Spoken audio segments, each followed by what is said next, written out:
शहर के जंगल में बीचों बीच बसी एक दूध की फैक्ट्री थी जिसका मालिक व्हाइट 444 था। वह पैसों में इतना अंधा हो चुका था कि वह दूध को और गाढ़ा करने के लिए उसमें तरह तरह के केमिकल डालता था। उसके हाथ में 100 से भी ज्यादा आदमी काम करते थे। दूध की पैकेजिंग से लेकर सब करते थे। व्हाइट 444 दूध की बोतलियां गाड़ियों में डालकर रोज 2-3 ट्रक गाँव या शहर में भेजता था। उसके ट्रक कोई भी शहरों में जा सकते थे। ऐसे ही मिलावटी दूध बेचकर वह शहर का सबसे अमीर इंसान बन गया था। उसका दूध एक ही जगह बहुत बिकता था। उसका नाम है जगनपुर। रोज एक दूध से भरी टेम्पू उधर आती थी, पर एक दिन माँ बेटे वही मिलावटी दूध पी रहे थे। तभी अचानक से दोनों को भी खून की उल्टियां होने लगती हैं। दोनों दूध के अंदर ज्यादा केमिकल होने के कारण धड़धाम से बेहोश हो गए। कोई गांव वाला उस दूध की चाय बनाकर पीता तो उसकी भी वही हालत होती है। व्हाइट 444 के मिलावटी दूध के वजह से कैंसर जैसी बीमारी हो रही थी। अगले दिन राइस स्टार और उसकी पत्नी साथ में जगनपुर में आते हैं। राइस स्टार अपने रिश्तेदारों से मिलने आया हुआ था। तभी एक आदमी सामने आकर व्हाइट 444 का दूध पीकर खून की उल्टियां करते हुए मर जाता है। राइस स्टार हैरानी से उतरकर उसके पास जाता है।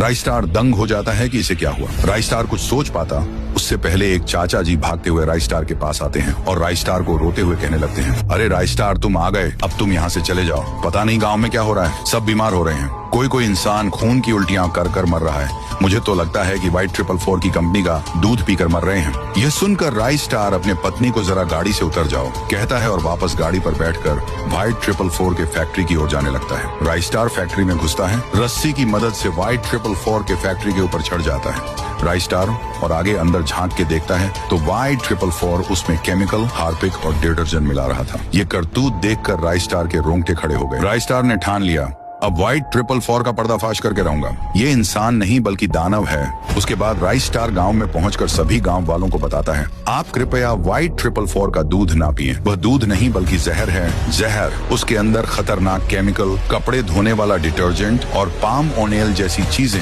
व्हाइट 444 दूध के अंदर मिलाता है। ये सुनने के बाद लोग उस दूध के खिलाफ हो गए। सबने बड़ा लगाया, नहीं खरीदेंगे भाई, नहीं खरीदेंगे दूध उसका। भीड़ में से एक आदमी थोड़ा बाजू में आता है। वह आदमी व्हाइट 444 का आदमी था।